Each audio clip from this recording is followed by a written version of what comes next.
Welcome to this journey through one of the most disturbing cases recorded in the history of Taney County, Missouri. Before we begin, I invite you to leave in the comments where you're watching from and the exact time at which you're listening to this narration. We're interested in knowing to what places and at what times of day or night these documented accounts reach. The wagon tracks leading to the Crenshaw homestead had nearly disappeared by the time Sheriff Nathaniel Kinney arrived on that cold November morning in 1846. Frost covered the browning grass of the Ozark hillside where the modest log cabin stood silently against the backdrop of bare oak trees. According to county records, no one had reported seeing any member of the Crenshaw family for 19 days. It was the postmaster in the nearby settlement of Forsyth who finally alerted authorities after Thomas Crenshaw failed to collect an important letter from his sister in Kentucky for the third consecutive week. The peculiar thing wasn't that the Crenshaws were gone, recalled Benjamin Lacey, the postmaster's assistant, in a statement documented in 1867. Folks sometimes disappeared in those parts. The hills swallowed people. But it was the way Thomas had been acting in the weeks prior, nervous-like, checking his shoulder every few minutes, and there was that strange mark on his neck that he kept hiding with his collar. The Crenshaw property sat approximately 7 miles northeast of Forsyth, the county seat, nestled in a small valley near what is now Bull Creek. The family had arrived from Virginia 3 years earlier, purchasing 80 acres of land from a retiring trapper. Thomas Crenshaw, his wife Margaret, and their 3 children, Abigail, 17, Daniel, 14, and infant Clara, were by all accounts unremarkable settlers. Thomas worked as a cobbler, occasionally traveling to Springfield to sell his wares. Margaret maintained a small vegetable garden and was known to trade preserves with neighboring farms. They kept to themselves, but that wasn't unusual for these parts, noted Reverend William Stone of the Forsyth Methodist Church in a parish record dated December 1846. Margaret attended service irregularly, always without her husband. The children appeared well-behaved, though remarkably quiet. I recall only once hearing the eldest girl speak, and that was to decline communion. What Sheriff Kinney discovered at the Crenshaw homestead that November morning would become the foundation of one of the most disturbing mysteries in Ozark history. The cabin door stood slightly ajar, creaking softly in the autumn wind. Inside, the hearth was cold, with ashes suggesting no fire had been lit for at least 2 weeks. A half-prepared meal sat rotting on the table, cornbread, beans, and what appeared to be venison stew. 5 plates had been set out, though county records indicated the family numbered only 5 in total. Most peculiar was the state of the family's possessions. Their clothing remained folded in trunks. Margaret's prized silver hairbrush, reportedly a wedding gift from her mother, still sat on the bedside table. Thomas's tools for cobbling remained organized on his workbench. The family Bible lay open on a small table with a passage from Proverbs underlined in what appeared to be recently applied ink.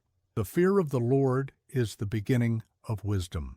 No family in these parts would voluntarily leave behind such possessions, Sheriff Kinney wrote in his official report, particularly not their Bible. Something caused the Crenshaws to depart with great haste, or they met with foul play. The initial investigation yielded few clues. Neighbors, the closest living nearly 3 miles away, reported nothing unusual, save for one detail. Jeremiah Branson, whose property bordered the Crenshaw land to the west, claimed to have heard a woman's wailing echoing through the hills approximately 2 weeks before the discovery of the abandoned homestead.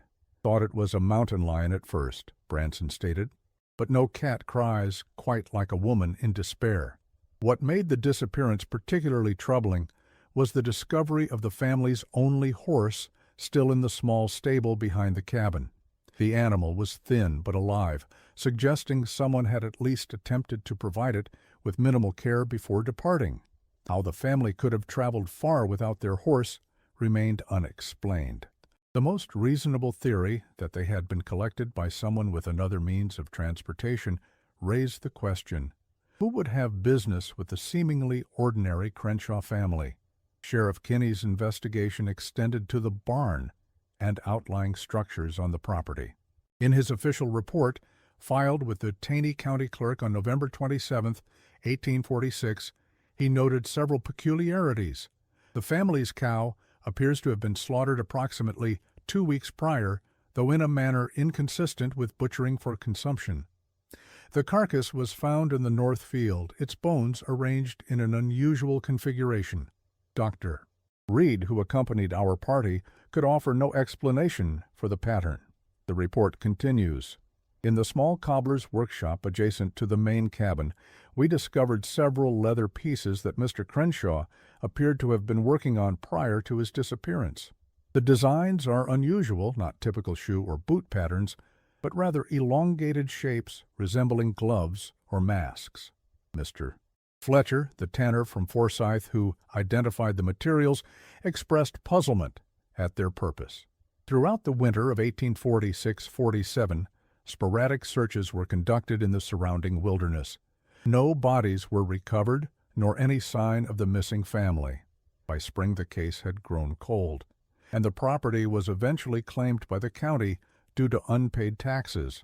The mystery might have remained buried in obscurity if not for a discovery made 13 years later by Elijah Simmons, a hunter who sought shelter in the abandoned Crenshaw cabin during an unexpected storm. In the spring of 1859, Simmons took refuge in the deteriorating structure, which had stood empty since the disappearance. While gathering wood to start a fire, he noticed that one of the floorboards near the hearth seemed loose. Upon lifting it, he discovered a small tin box containing a leather-bound journal. The name Macabre Crenshaw was inscribed on the inside cover. The journal, which now resides in the historical archives of the Missouri State Historical Society in Columbia, contains entries spanning from January 1845 to November 1846, ending just 3 days before the family's estimated disappearance. The final entries reveal a household in quiet turmoil, though the exact nature of their troubles remains cryptic. Thomas returned from the ridge today with mud on his boots that wasn't from our lands, Margaret wrote on October 30th, 1846. He speaks little now, eating in silence before retreating to the shed where I am forbidden to enter. Abigail watches him through the window. She knows something. The child has not been right since she began accompanying her father on his hunting trips. Daniel grows more withdrawn. Only little Clara remains untouched by the shadow that has fallen over this house. Earlier entries in Margaret's journal paint a portrait of a woman increasingly isolated in her own home. An entry from March 1846 reads, "Spring brings no joy this year. Thomas insists we decline all invitations to gatherings in town." He claims the journey is too arduous for Clara, but I suspect other reasons.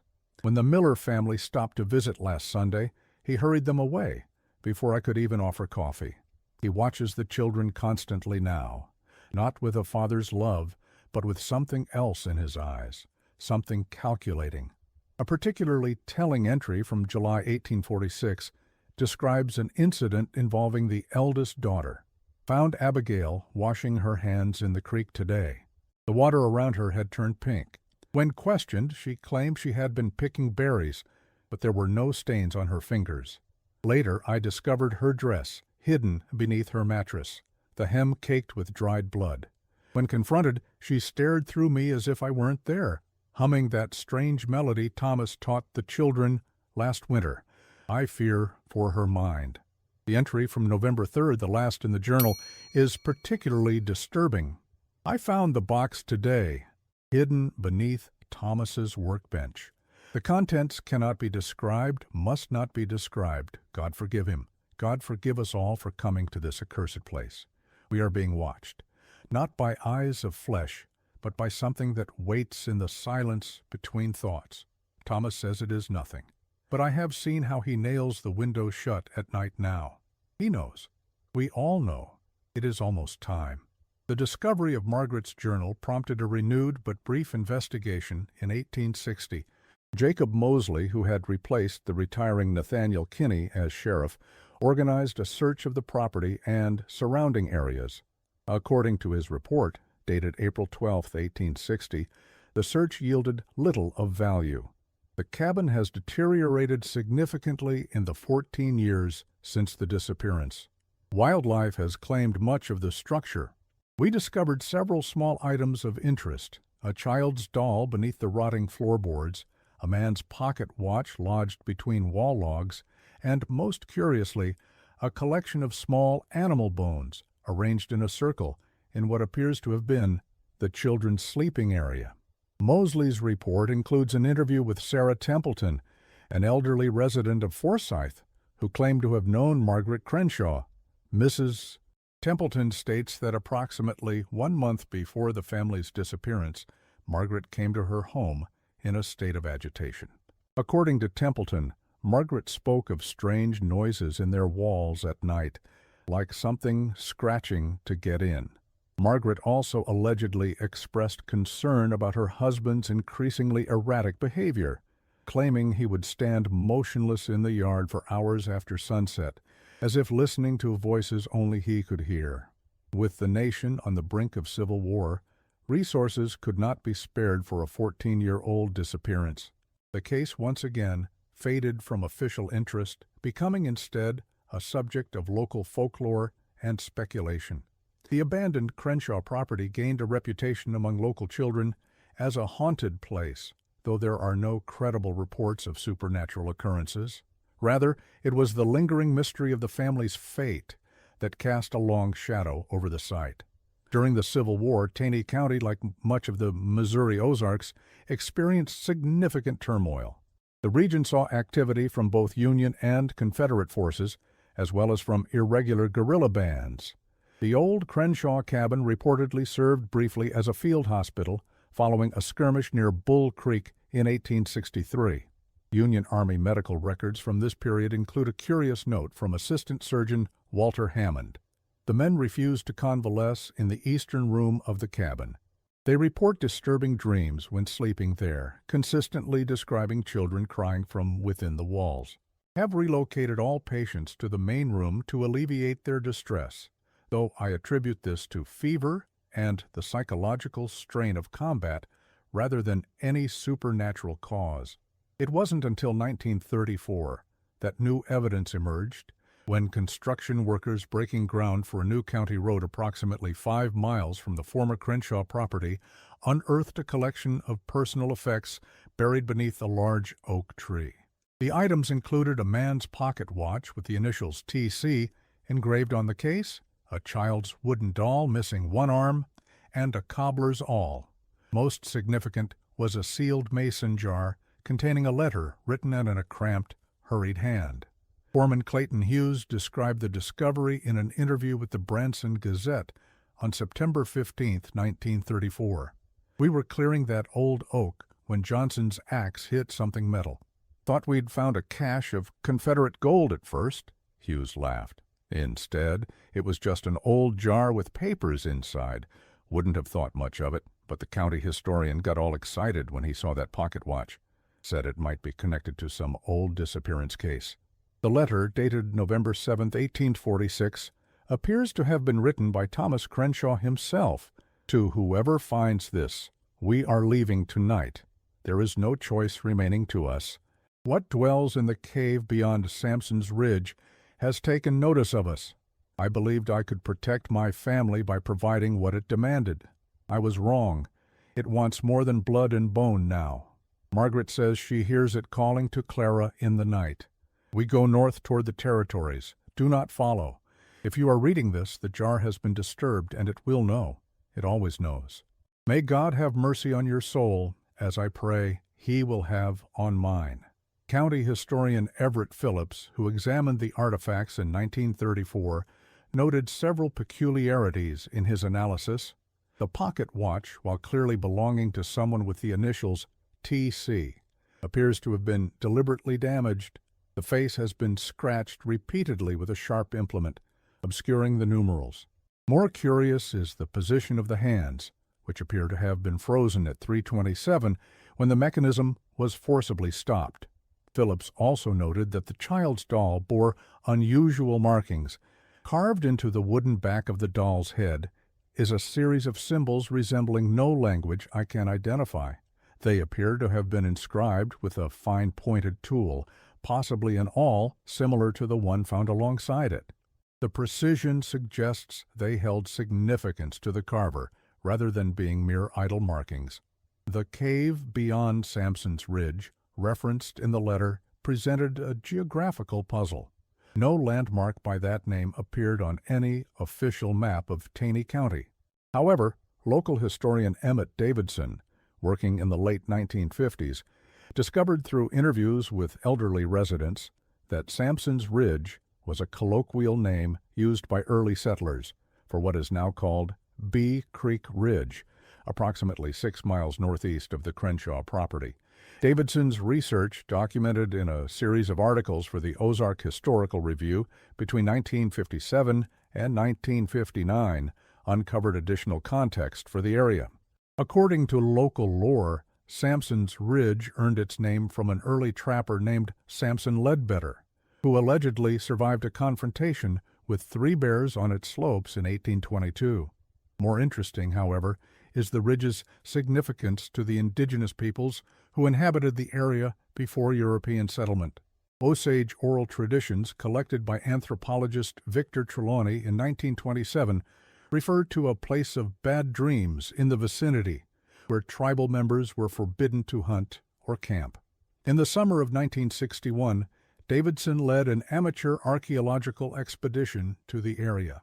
According to his field notes, published posthumously in the Ozark Historical Review in 1968, the team located a narrow cave entrance partially concealed by vegetation on the northern face of the ridge. The opening is barely wide enough for a man to pass through sideways, Davidson wrote. It extends approximately 30 feet into the hillside before opening into a chamber roughly 15 feet in diameter.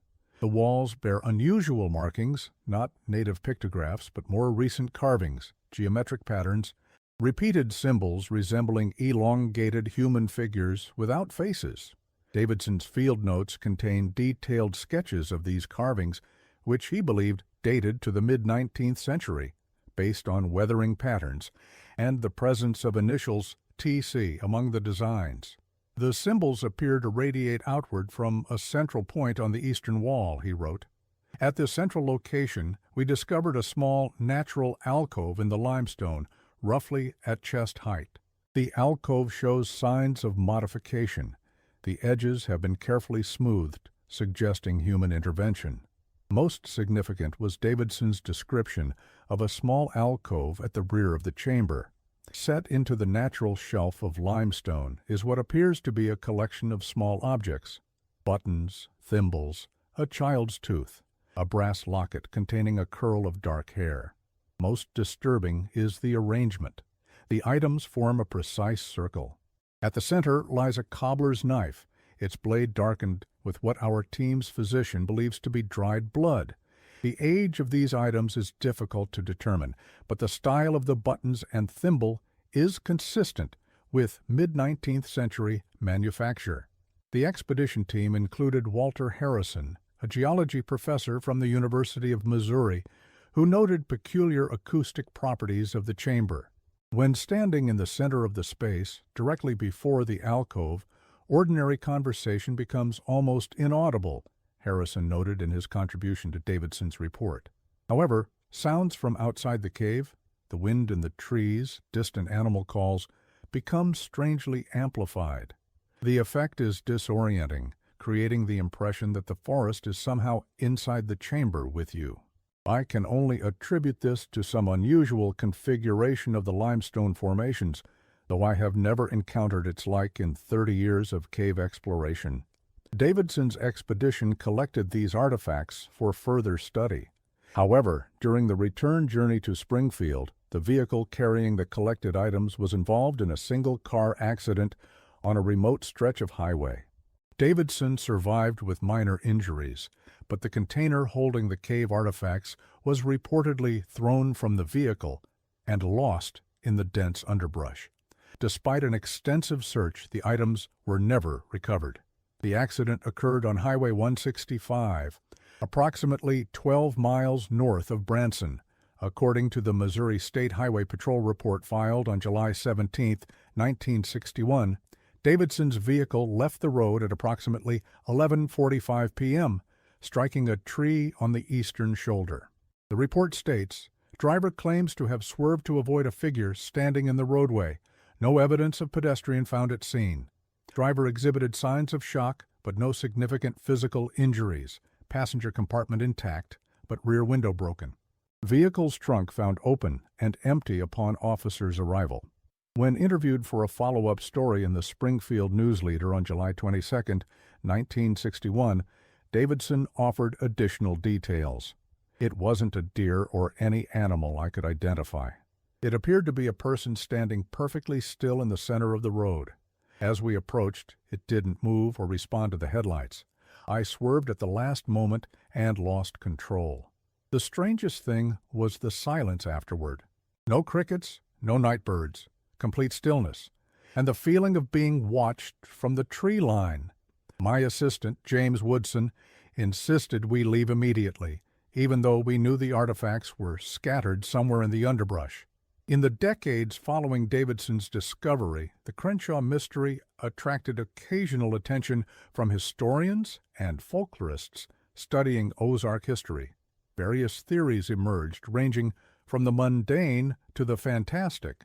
Some suggested that Thomas Crenshaw had been involved in counterfeiting or other criminal activities, necessitating a sudden flight from justice. Others proposed that the family had run afoul of early vigilante groups that operated in the lawless frontier regions. The counterfeiting theory gained some support from an unexpected source in 1963, when renovations to the old Forsyth General Store uncovered a cache of coins hidden in a wall cavity. According to metallurgist Stephen Clark, who examined the coins at the request of the County Historical Society, the 17 silver dollars discovered appear to be counterfeit, though of exceptionally high quality.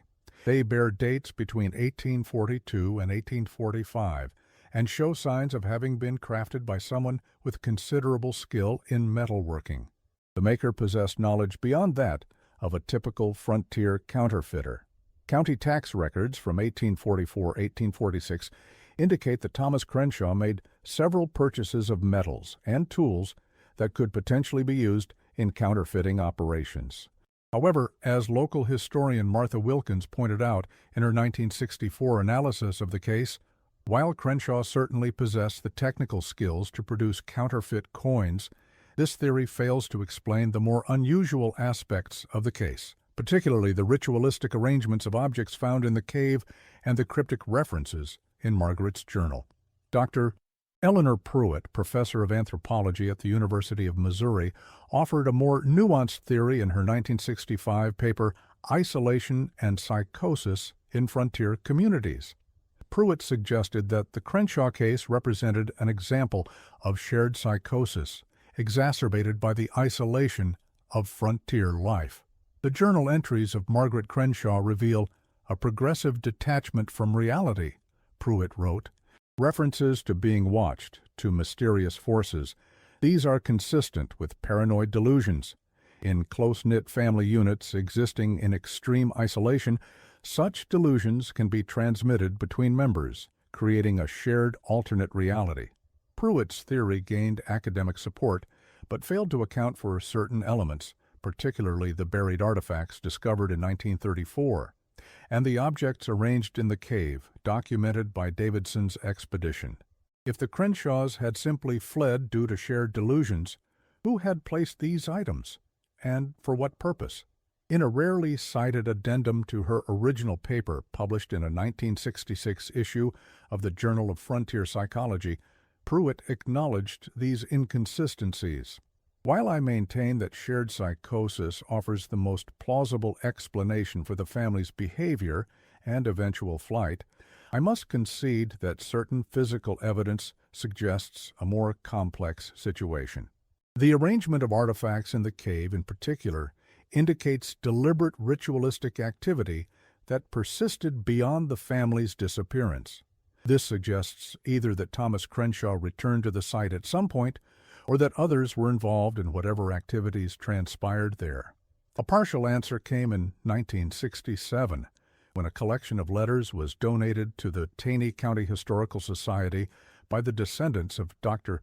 Samuel Reed, who had served as the region's only physician during the 1840s. Among Reed's correspondence was a letter dated September 1846, approximately 2 months before the Crenshaw disappearance. In it, Reed described treating young Daniel Crenshaw for an injured hand. The boy's wounds were consistent with defensive injuries, Reed wrote to a medical colleague in St. Louis, though both father and son insisted they resulted from an accident with a hunting knife. More troubling than the physical wounds was the boy's manner. He spoke not a word during treatment and flinched from his father's touch. When asked directly how the injury occurred, he merely stared at the floor and trembled. I have seen such behavior before in those who have witnessed things they cannot speak of. Reed's letter continues. The father, Thomas, bears watching. There is a coldness in his eyes that disturbs me greatly. When I suggested the boy remain overnight for observation, Thomas refused with unexpected vehemence. Before departing, the boy whispered something that I could not fully discern, but which sounded like, "He takes them to the dark place." When pressed, he would say no more. A second letter from Reed's collection, dated October 1846, provides additional context. Encountered Margaret Crenshaw in town yesterday. The woman appears considerably aged since spring, her hair showing gray, her movements those of someone much older. When I inquired after her health, she spoke in circles, eventually conveying that she has difficulty sleeping due to the voices in the walls. I suggested a tonic for nerves, but she declined, stating that medicine cannot silence what comes from beyond the ridge. Her eldest daughter, Abigail, stood silently throughout our conversation, her gaze fixed on some distant point. The girl's complexion was ashen, her eyes underscored by dark circles suggesting prolonged sleep deprivation. This document suggested a more troubling dimension to the Crenshaw case, the possibility that Thomas Crenshaw was engaged in activities that frightened his own son, perhaps even activities of a violent nature. Could the dark place referenced by Daniel be the same cave later discovered by Davidson? If so, what purpose did it serve in Thomas Crenshaw's life? Circumstantial evidence suggesting that Thomas Crenshaw may have been involved in activities of a disturbing nature emerged in 1968 when historian James Woodson, who had accompanied Davidson on the cave expedition 7 years earlier, published his analysis of Taney County death records from the 1840s. Woodson identified a curious pattern. Between 1843 and 1846, the period when the Crenshaws resided in the county, there were 7 recorded instances of travelers reported missing along the Springfield-Forsyth Road. While such disappearances were not uncommon in frontier regions, the frequency is statistically unusual for a relatively settled area. More notable is that in each case, the missing individual was described as traveling alone, and in 5 instances, they were identified as peddlers or itinerant workers, people whose extended absence might not immediately trigger concern. Woodson stopped short of directly implicating Thomas Crenshaw in these disappearances, noting that correlation does not imply causation. However, he observed that the reported disappearances ceased after November 1846, the same month the Crenshaw family vanished. In 1968, construction of Table Rock Dam and the subsequent flooding of portions of the White River Valley permanently altered the landscape where the Crenshaw drama had unfolded. Bee Creek Ridge, or Sampson's Ridge, as it was known to the early settlers, was partially submerged, likely including the cave documented by Davidson. The physical evidence, already scarce, became inaccessible to further investigation. Before the flooding, a final expedition to the cave was organized by the Army Corps of Engineers as part of their environmental impact assessment. The brief report, dated March 1968, notes, cave location consistent with Davidson's 1961 documentation. Chamber dimensions verified. Wall markings photographed, see Appendix C. No artifacts present in the described alcove or elsewhere in the chamber. Evidence of recent human activity, cigarette butts, food wrappers. Acoustic properties noted by previous researchers confirmed. The chamber exhibits unusual sound characteristics that engineering team attributes to the specific curvature of the limestone walls and the narrowness of the entrance passage. The photographs referenced in the report, which should have been included in Appendix C, are curiously absent from all official copies. When questioned about this discrepancy in 1972, Corps spokesperson Robert Martindale stated simply that some documentation from the Table Rock project has been misplaced due to departmental reorganization. The final piece of the Crenshaw puzzle emerged in 1969 when renovations to the old county courthouse in Forsyth revealed a collection of documents that had been sealed within a wall cavity, presumably during repairs following a fire in 1865. Among these papers was a statement from William Harper, who had served as deputy to Sheriff Kinney during the initial Crenshaw investigation. Harper's statement, dated December 1846 but apparently never filed officially, contains a disturbing account. What the sheriff excluded from his report was the condition of the shed behind the Crenshaw home. The earthen floor had been recently disturbed and resettled. Upon digging, we discovered animal remains, primarily small rodents and birds, but also what Dr. Reed identified as the partial skeleton of a fox. The bones had been arranged in a pattern similar to a human form. Most had been stripped clean of flesh by means Dr. Reed could not determine. Harper continues. More disturbing was the discovery of a small leather pouch containing human teeth, at least 7, according to Dr. Reed's count. Their size suggested they came from children. No record exists of any children gone missing in the county, but travel through these hills is common, and not all travelers are accounted for. The deputy's statement includes details omitted from Sheriff Kinney's official report. In the root cellar beneath the cabin's main room, we discovered a collection of small shoes, at least 9 pairs, of varying sizes. None appeared to belong to the Crenshaw children, being either too small or of inappropriate style. Each had been carefully cleaned and arranged in a semicircle facing the eastern wall. When questioned, the neighbors could recall no visitors with children staying at the Crenshaw home. Dr. Reed noted that several pairs showed signs of extended wear, suggesting they had not been newly acquired. Harper's account concludes with a personal observation.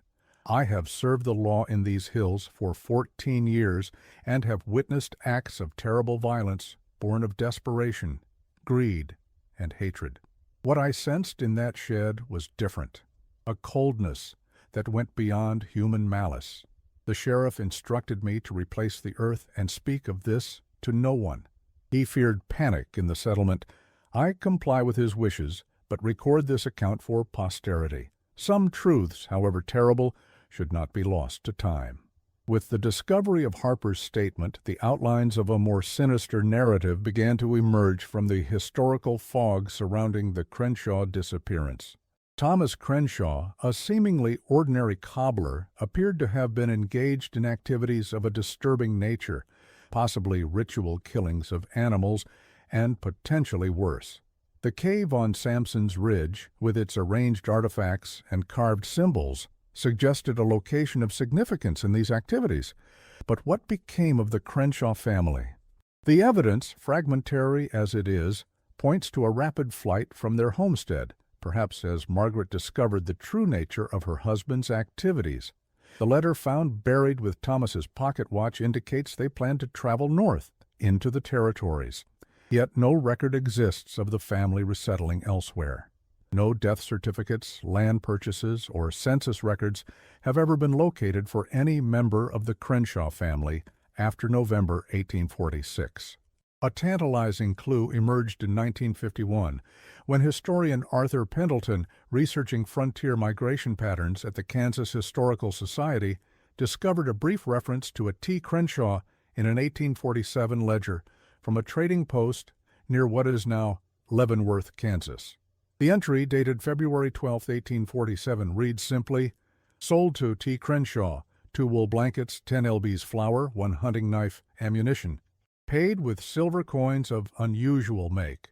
Pendleton noted the coincidence in a footnote to his paper on westward migration, but pursued the matter no further. In 1953, a land claim filed in the Washington Territory, now part of Oregon, was discovered bearing the signature of a Thomas C. The claim, dated 1848, was for 160 acres near the Columbia River. Local historian Evelyn Marsh, who uncovered the document while researching early settlements, noted similarities between this signature and that of Thomas Crenshaw on his original Taney County land purchase. However, the claim was apparently abandoned after initial filing, as no subsequent documents refer to the property being developed or inhabited. The final chapter of the Crenshaw story may have been written in 1952 when an elderly woman named Clara Wilson died in a nursing home in Tulsa, Oklahoma. Among her personal effects was a small leather-bound Bible with the name Margaret Crenshaw inscribed on the flyleaf. According to nursing home staff, Wilson rarely spoke, but occasionally mentioned growing up in the shadow of evil. When asked about her childhood, she would reportedly grow agitated and repeat the phrase, "Father did what the darkness asked until Mother made us run." Nurse Beatrice Holderman, who cared for Wilson during her final years, provided a statement to the Tulsa World newspaper following the woman's death. Mrs. Wilson was prone to nightmares that would leave her screaming about the man with no face and the circle in the stone. On several occasions she became so distressed that sedation was necessary. During calmer periods she would sometimes speak of a journey through wilderness as a small child, traveling by night and hiding during the day. She claimed her mother had changed their names and told her never to speak of her father or their former home. Efforts to establish whether Clara Wilson was in fact Clara Crenshaw proved inconclusive. Birth records from the 1840s frontier are notoriously incomplete, and Wilson left no living descendants to provide DNA for comparison. If she was indeed the youngest Crenshaw child, she would have been only an infant at the time of the family's disappearance, too young to have reliable memories of the events. Could her cryptic statements have been based on stories told to her by her mother or siblings as she grew older? Wilson's personal effects included several items of potential significance to the Crenshaw case. Among these was a hand-carved wooden figure approximately 6 inches tall, depicting a human form with an expressionless, featureless face. The figure's arms were elongated, extending beyond natural proportions.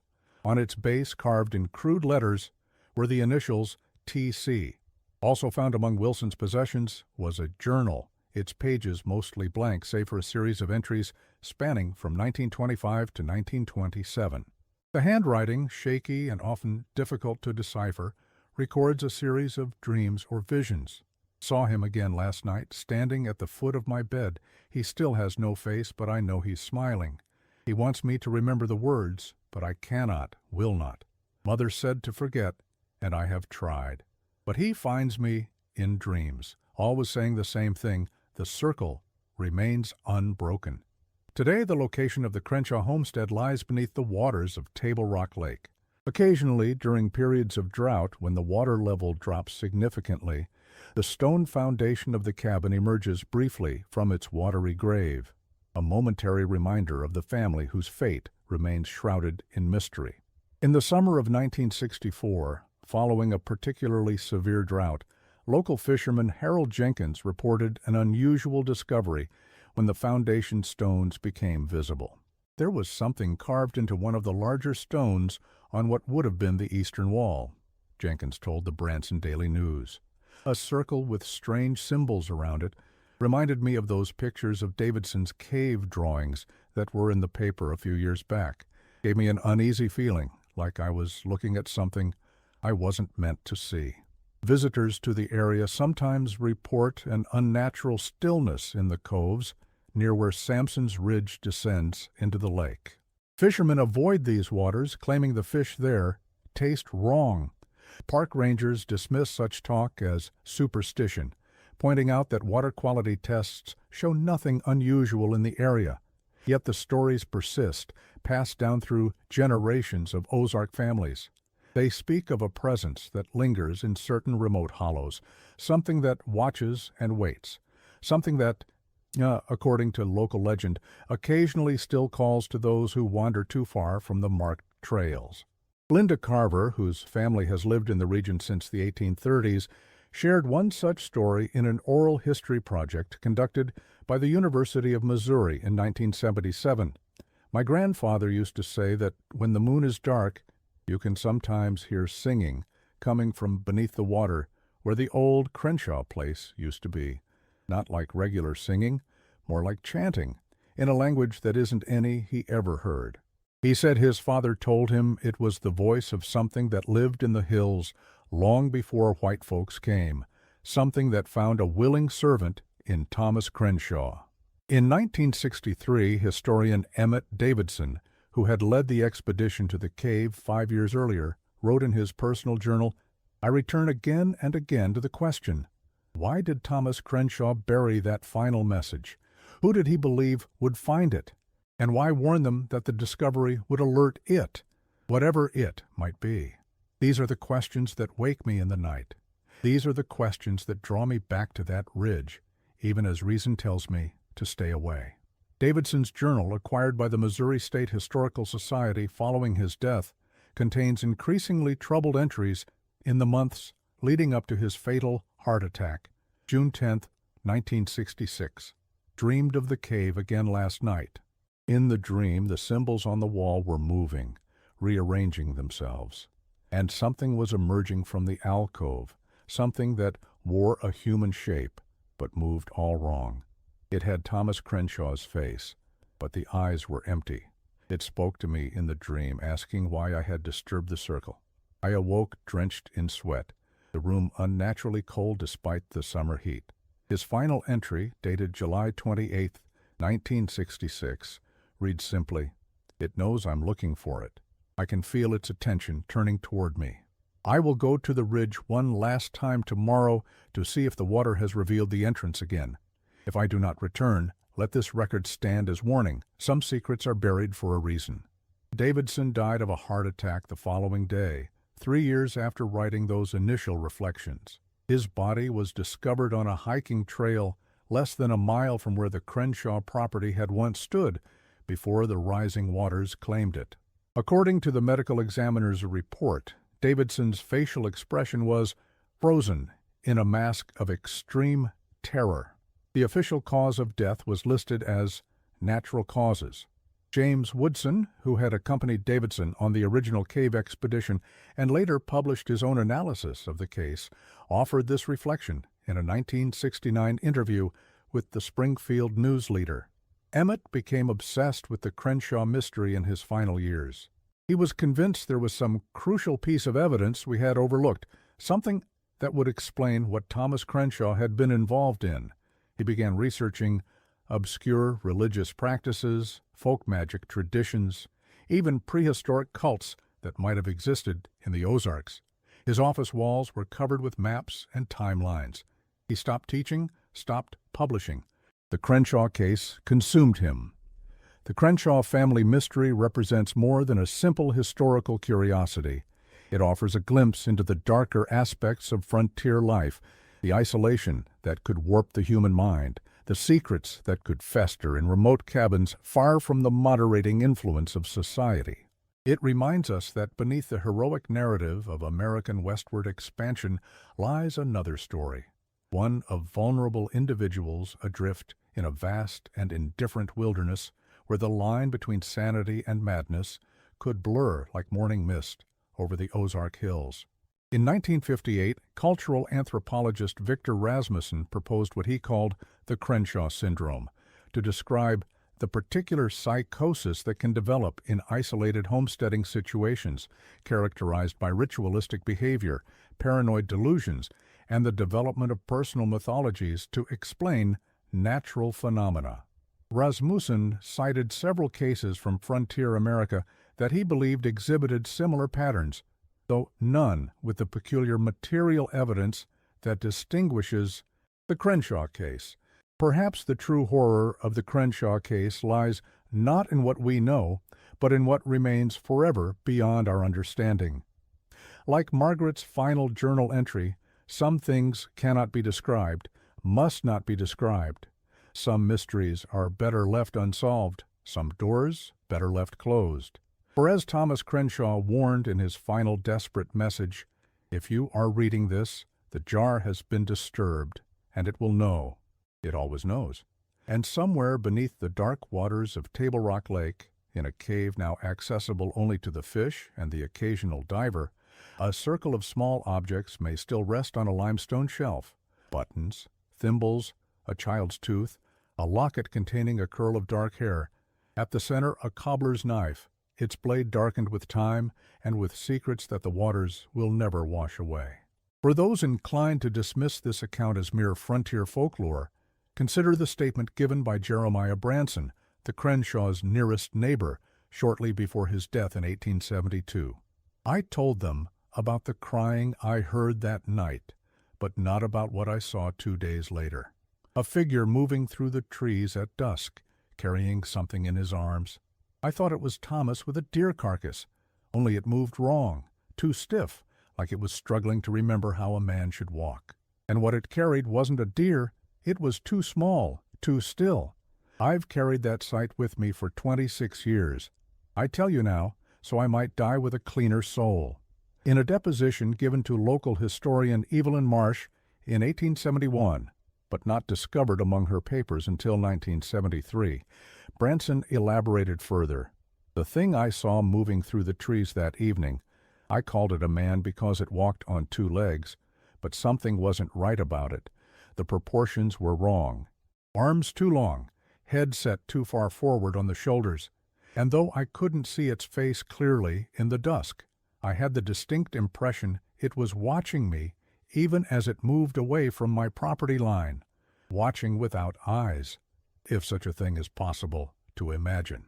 In 1965, during an underwater survey of Table Rock Lake conducted by the Missouri Department of Conservation, diver Richard Loomis reported an unusual discovery near the submerged portion of Bee Creek Ridge. At a depth of approximately 40 feet, we located what appeared to be the entrance to a cave or fissure in the limestone, Loomis stated in his official report. The opening was partially obscured by silt but distinctly visible. As we approached, we experienced an unexpected water temperature drop of approximately 15 degrees Fahrenheit. More unusual was the behavior of our compass, which began spinning erratically. Due to limited air supply and safety protocols, we did not enter the opening. A follow-up expedition was planned but never conducted, as department priorities shifted to other projects. Loomis, when interviewed for a retrospective article in 1987, expressed continued puzzlement over the incident. In 30 years of diving, I've never experienced anything like that temperature change or compass malfunction. It wasn't mechanical failure. Both of our instruments were affected simultaneously. Something about that location disrupted the magnetic field. I've always regretted not going back to investigate further. The waters of Table Rock Lake rise and fall with the seasons. The tourists come and go. But beneath the surface, the foundations of the Crenshaw cabin remain, stone upon stone, silent testimony to a family that vanished into the mists of history and horror. And perhaps in the deepest part of night, when the lake lies still as glass beneath the moon, something still moves in the darkness beneath those waters, something that remembers the taste of fear, the sound of a woman's wailing, and the soft footfalls of a cobbler making his way along a ridge to feed an ancient hunger.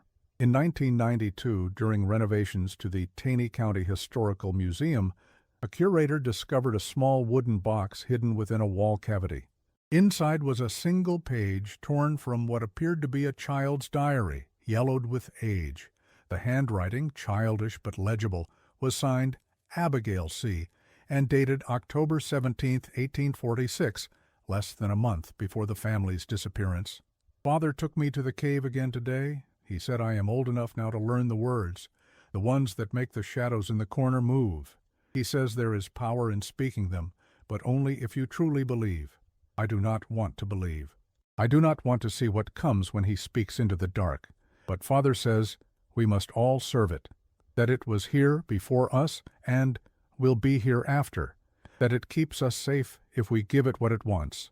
Mother suspects something. I saw her watching from the trees as we returned. Her face was white as winter. Tonight she asked me where we go on these walks. I said nothing, as Father instructed, but I wanted to warn her, to tell her not to look for us, not to follow, not to see what waits in the circle of stones. This fragile document, now preserved in an acid-free case in the museum's climate-controlled archive, represents perhaps the most direct testimony from a Crenshaw family member regarding the activities at the cave. Its authenticity has been questioned by some historians, particularly given its convenient discovery nearly 150 years after the events it purports to describe. Handwriting analysis conducted in 1994 proved inconclusive, though the paper and ink were determined to be consistent with materials available in the 1840s. Whether authentic or an elaborate hoax, the document speaks to the enduring power of the Crenshaw mystery to captivate the imagination. Like all great historical enigmas, it offers just enough verifiable fact to anchor speculation, while leaving sufficient gaps for the mind to fill with darker possibilities. In the end, what remains of the Crenshaw family is not bodies or graves, but fragments, journal entries, scattered artifacts, second-hand accounts, and the persistent whispers of local legend. From these fragments, we attempt to reconstruct a narrative that makes sense of their disappearance, that transforms random coincidence into meaningful pattern. Perhaps in doing so, we echo Thomas Crenshaw himself, arranging objects in circles, carving symbols into stone, seeking meaning in the shadows that gather at the edges of understanding. And perhaps something watches us as we do, something that waits in the silence between thoughts, something that always knows when the jar has been disturbed.